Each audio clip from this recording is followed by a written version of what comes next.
Hello and welcome dear students to maths classes. So continue करते हैं हमारी next video को, जिसमें आज हम देखेंगे कि रियल नंबर्स को नंबर लाइन के ऊपर कैसे रिप्रेजेंट करते हैं। तो आइए शुरू करते हैं आज का वीडियो। मान लो मेरे पास मुझसे पूछा जाता है कि मुझे रिप्रेजेंट करना है कि 2.67 ये नंबर लाइन के ऊपर कहाँ होगा। ये मुझे दिखाना है कि नंबर लाइन के ऊपर ये किस पॉइंट पे इसको रिप्रेजेंट किया जाएगा। तो मैं कैसे करूँगी, मैं एक नंबर लाइन ड्रॉ करूँगी। ये नंबर लाइन होती है रियल नंबर लाइन। ये 0 होता है, ये 1 होता है, ये 2 होता है, यहाँ 3 होता है। इस तरफ नेगेटिव नंबर्स होते हैं, इस तरफ पॉजिटिव नंबर्स होते हैं। ओके, मुझे शो करना है कि 2.67 ये कहाँ होगा। तो 2.67 मतलब 2 से कुछ आगे जाकर, पर 3 तक नहीं पहुँचे हम, 3 से पहले, मतलब इन दोनों पॉइंट के बीच में हमें कहीं ये पॉइंट मिलेगा, मतलब इस पोर्शन के बीच में कहीं हमें मिलेगा। तो क्या करेंगे, हम इस पोर्शन को जूम करेंगे। ठीक है, तो जूम कैसे करेंगे, इसको 10 इक्वल पार्ट्स में डिवाइड करेंगे। 2 से स्टार्ट करेंगे। 1 2 3 4 5 6 7 8 9 और ये 10, ये 3 है। तो ये हमारे पास होगा 2.1 2.2 2.3 2.4, ये 2.5, ये 2.6, ये 2.7, ये 2.8, ये 2.9 और ये 3। ठीक है, अब हमें कहाँ जाना है, 2.67 तक। 2.6 तक हम गए हैं, पर 2.7 तक हम नहीं गए हैं। 2.67 से पहले, लेकिन 2.6 के बाद में, मतलब इन दोनों के बीच, इन दोनों पॉइंट के बीच हमारे पास ये नंबर होगा। ठीक है, तो हम इस पोर्शन को अब जूम करेंगे। जूम कैसे करेंगे, we will follow the same process. 1 2 3 4 5 6 7 8 9 और ये 10। यहाँ पे है 2.7 2.6, ये पॉइंट होगा 2.61 2.62 2.63 2.64 2.65 2.66 2.67 2.68 2.69। ठीक है, और ये 2.7। अब 2.6 और 7, 2.67 ये होगा हमारे पास। ठीक है, तो इसको रिप्रेजेंट करेंगे हम ऐसे, सॉरी दिस इज 2.68। ये हमारे पास होगा 2.67। अब मान लो मेरे पास एक और पॉइंट दिया होता है, मान लो 3 डेसिमल तक मुझे बताना होता है कि ये बताओ कहाँ है। तो मैं कैसे बताऊंगी इसको। अब 2.67 से आगे चले हैं, लेकिन 2.68 तक तो हम नहीं पहुँचे हैं, मतलब 2.67 और 2.68 के बीच में हमें ये पॉइंट मिलेगा। तो हम इस पोर्शन को अगेन जूम करेंगे 10 इक्वल पार्ट्स में। ठीक है, इस पोर्शन को अगेन इसी तरह 10 इक्वल पार्ट्स में डिवाइड करेंगे, जिसमें कैसे होगा, उसमें नंबर होंगे 2.671 2.672, वही हमें दिखाना है 2.673, ऐसे जाते हुए वो 2.68 तक जाएगा। ठीक है, उसमें हमें ये नंबर मिलेगा। इस तरह जिस भी पोर्शन में होता है वो हमें देखना होता है कि इन दो पॉइंट के बीच में लाई करेगा, कितने भी डेसिमल तक हो हम रिप्रेजेंट कर सकते हैं बस उस पोर्शन को जूम करके। ठीक है, तो ये प्रोसेस होता है इसका। एक और होता है जैसे जो इक्विवेलेंट रेशनल नंबर के लिए यूज़ होता है, जैसे मैंने लिया है 1/2 या फिर 4/8 या फिर मैंने लिया है 10/20। मैं इन्हें नंबर लाइन के ऊपर रिप्रेजेंट करना चाह रही हूँ। तो ये मेरे पास कहाँ क्या होगा, ये 0.5, ये 0.5 है, ये मेरे पास कहाँ होगा 0.5, इन दोनों के बीच में होगा। ठीक है, पर मैं इसको रिप्रेजेंट करना चाह रही हूँ। मैं इसको डिवाइड करके देखूंगी तो ये भी मेरे पास क्या आता है, 0.5 आता है। ठीक है, और इसको मैं डिवाइड करूँगी, ये भी मेरे पास 0.5 आता है। ठीक है, तो ये क्या हुआ, ये तो तीन नंबर हमें दिए हुए हैं और सभी का आ रहा है 0.5।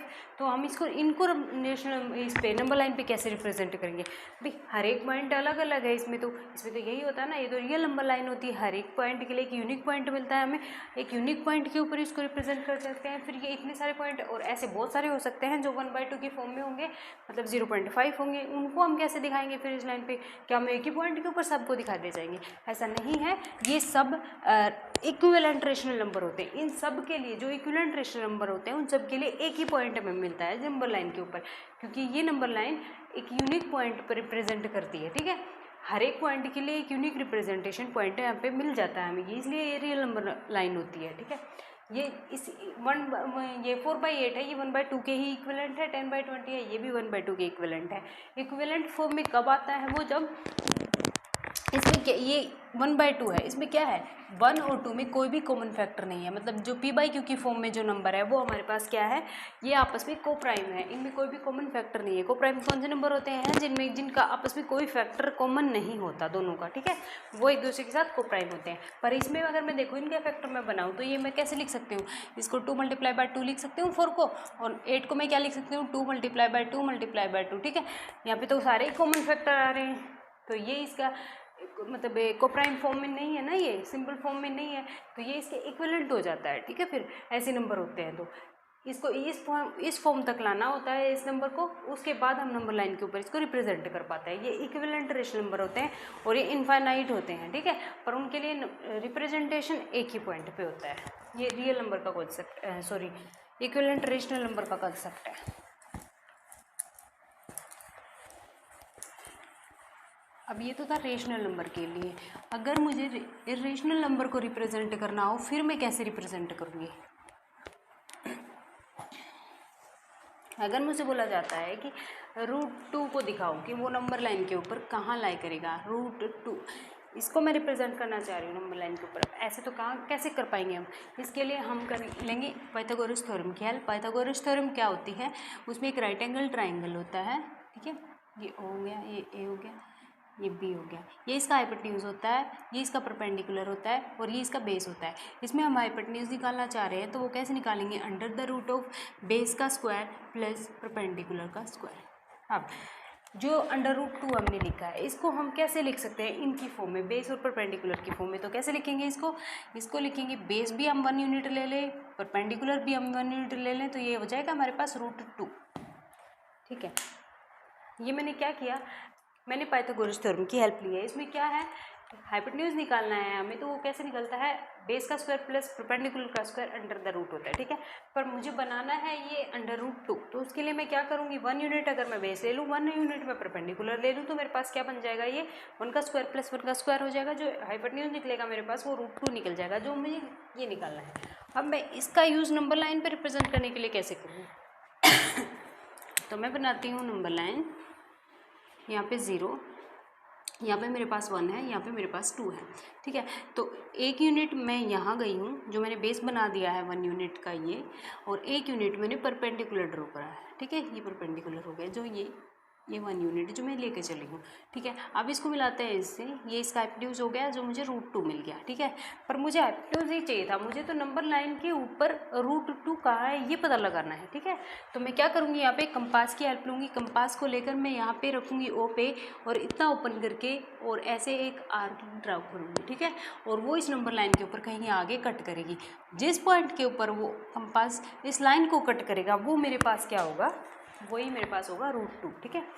अच्छा, मैंने √2 के लिए तो लिखा है, बेस को भी 1 लिखा है, परपेंडिकुलर को भी लिखा है। अगर मैं लिखना चाह रही हूँ √3, तो फिर मैं कैसे लिखूँगी, फिर बेस और परपेंडिकुलर में क्या लूँ, ऐसा क्या लूँ कि मेरे पास √3 बन जाए हाइपोटेन्यूज। तो मैं क्या लिख सकती हूँ, इसको मैं ऐसे भी तो लिख सकती हूँ, √2 का स्क्वायर प्लस 1 का स्क्वायर। यहाँ पे क्या हुआ है, यहाँ पे मेरे पास बेस क्या है, √2 है, और जो मेरे पास परपेंडिकुलर है वो 1 यूनिट है, ठीक है। तो इसको जब सोल्व करेंगे तो √2 का स्क्वायर जब करेंगे तो 2 ही आ जाएगा, और 1 का स्क्वायर करेंगे तो 1 आ जाएगा, और ये √√ है, ये √3 हो गया, मिल गया मुझे √3। अब अगर मैं √3 को इस नंबर लाइन के ऊपर रिप्रेजेंट करना चाहूँ तो कैसे करूँगी। अब बेस तो मैंने बनाया है पहले से, ये √2 है, बेस हो गया इसका। अब इस पे 1 यूनिट परपेंडिकुलर ड्रॉ कर देंगे, ठीक है, ये 1 यूनिट। अब जब इसको मिलाएंगे इस पॉइंट से तो ये मेरे पास होगा √3। अब फिर से वही, मुझे ये लेंथ थोड़ी ना चाहिए, मुझे तो इस लाइन के ऊपर बताना है कि √3 कहाँ होगा। अभी फिर से मैं कंपास की हेल्प लूँगी, कंपास को मैं यहाँ रखूँगी O के ऊपर, इतना ओपन करके मैं इसको ऐसे घुमा दूँगी, ठीक है। ये कहीं आगे यहाँ कट करेगा, ओके, जिस पॉइंट के ऊपर कट करेगा वो √3 होगा, ठीक है। यही करना होता है रेशनल नंबर को नंबर लाइन के ऊपर दिखाने के लिए। सिंपली बस हमें ये सोचना है कि हम इस किस फॉर्म में लिखें, मतलब बेस को हम क्या यूनिट लें, परपेंडिकुलर को हम क्या यूनिट लें, कि हमें जो इरेशनल नंबर चाहिए वो हमें मिल जाए इस फॉर्म में, ठीक है। बस यही इसमें सोचने वाली बात होती है, बाकी तो हम इजीली कर ही सकते हैं रिप्रेजेंट। और ये भी हमें आ जाएगा जब हम क्वेश्चंस की प्रैक्टिस करेंगे, सोल्व करेंगे, तो अपने आप से ये चीज़ें आने लग जाएंगी। बहुत ज़्यादा कुछ मुश्किल है नहीं इसमें, ठीक है, यही होता है इसमें। अच्छा, एक इरेशनल नंबर के बारे में ये भी होता है। जब मैंने रेशनल नंबर के बारे में बात करी थी पिछले वीडियो में, तो मैंने क्या कहा था कि उसकी जब मैंने डेसिमल एक्सपेंशन निकाली थी तो मेरे पास दो केस मिले थे। एक में जब रिमाइंडर 0 आ रहा था, जो टर्मिनेटिंग केस मिल रहा था मुझे, और एक मेरे पास आ रहा था जिसमें रिमाइंडर 0 नहीं आ रहा था, और वो क्या हो रहा था, रिपीटिंग वाला केस था। √2 को अगर मैं सोल्व करना चाहूँ तो इसको कैसे करूँगी? मैं √2 की वैल्यू निकाल के देखती हूँ क्या होगा मेरे पास। ये जाएगा 1 पे,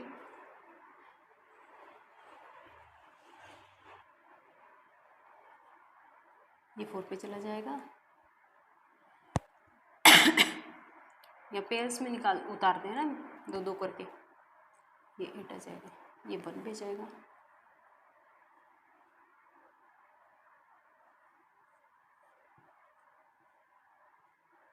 दो 0 उतारेंगे या 1 ऐड कर देंगे, 8 2, अभी फिर से 4 पे जाएगा,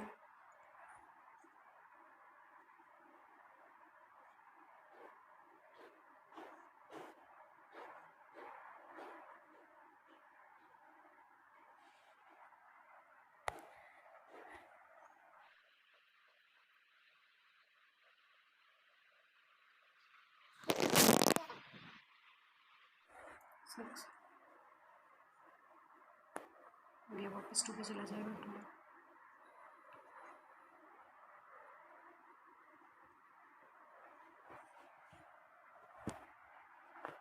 ये ऐसे चलता रहेगा। ये यहाँ पे क्या होगा कि ये रिपीट नहीं होगा, ठीक है, ये रिपीट नहीं होगा, ये हर एक नंबर अलग अलग हमें मिलता रहेगा। अभी आगे जैसे 3 आ जाएगा, 5 आ जाएगा, 7 आ जाएगा, कुछ भी आ सकता है, मतलब रिपीट नहीं होगा ये। इसमें इरेशनल नंबर में एक ही केस होता है जो नॉन टर्मिनेटिंग का केस होता है। नॉन टर्मिनेटिंग और नॉन रिपीटिंग का केस होता है इरेशनल नंबर में, नॉन टर्मिनेटिंग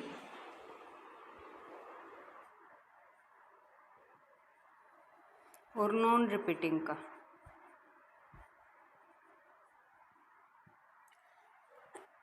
इसका क्या मतलब होता है?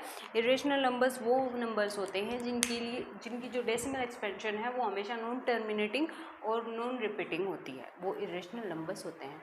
तो आज के लिए इतना ही, मिलते हैं नेक्स्ट वीडियो में इसके नेक्स्ट पार्ट में। Thanks for watching.